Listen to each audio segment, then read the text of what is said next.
नमस्कार दोस्तों, सच्ची लाइव कहानी में आपका स्वागत है।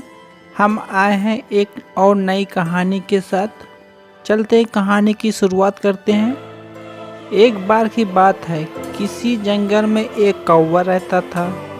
वो बहुत ही खुश रहता था क्योंकि उसकी ज़्यादा इच्छाएं नहीं थी। वह अपनी ज़िंदगी से संतुष्ट था। लेकिन एक बार उसने जंगल में किसी हंस को देख लिया और उसे देखते ही सोचने लगा कि ऐसा प्राणी तो मैंने पहले कभी नहीं देखा।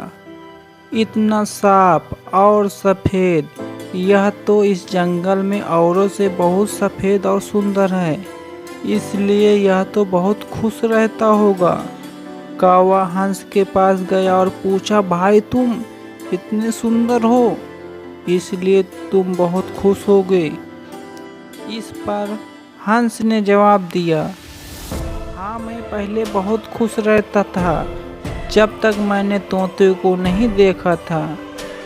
उसे देखने के बाद लगता है कि तोता धरती का सबसे सुंदर प्राणी है। हम दोनों के शरीर का तो एक ही रंग है, लेकिन तोते के शरीर पर दो दो रंग है। उसके गले में लाल रंग का घेरा और वो सूर हरे रंग का था। सच में वो बहुत खूबसूरत था। कौवा ने सोचा कि हंस तो तोते को सबसे सुंदर बता रहा है, तो फिर उसे देखना होगा। कौवा तोते के पास गया और पूछा, भाई तुम दो दो रंग पाकर बहुत खुश हो गए। इस पर तोते ने कहा, हाँ, मैं तब तक खुश था जब तक मैंने मोर को नहीं देखा था। मेरे पास दो ही रंग है, लेकिन मोर के शरीर पर तो कई रंग हैं।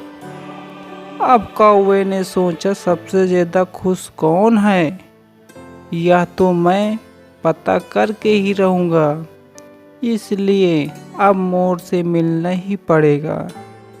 कौवे ने मोर को जंगल में ढूंढा, लेकिन उसे पूरे जंगल में एक भी मोर नहीं मिला और मोर ढूंढते ढूंढते वह चिड़ियाघर में पहुंच गया। तो देखा, मोर को देखने बहुत लोग आए हुए हैं और उसके आसपास अच्छी खासी भीड़ है।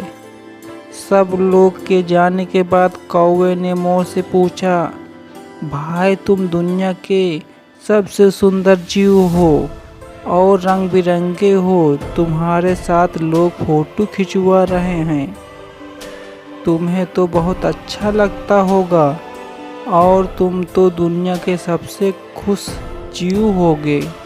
इस पर मोर ने दुखी होते हुए कहा, भाई अगर सुंदर हूँ तो भी क्या फर्क पड़ता है। मुझे लोग इस चिड़िया में कैद करके रखते हैं, लेकिन तुम्हें तो कोई चिड़ियाघर में कैद करके नहीं रखता है और तुम जहाँ चाहो अपनी मर्जी से घूम सकते हो। इससे संतुष्ट और खुश जीव तो तुम्हें होना चाहिए, क्योंकि तुम आज़ाद रहते हो।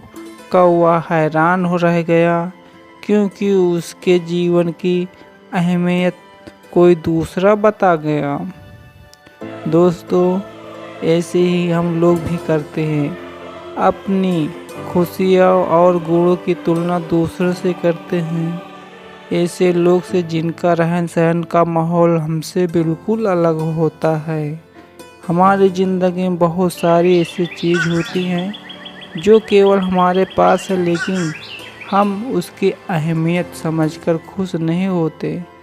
लेकिन दूसरों की छोटी छोटी खुशी से हमें बड़ी तकलीफ़ होती है, जबकि हम अपनी बड़ी खुशियों को इग्नोर कर देते हैं। लेकिन दूसरों की छोटी छोटी खुशी भी हमें बड़ी लगती है, जबकि हम अपनी बड़ी खुशियों को इग्नोर कर देते हैं।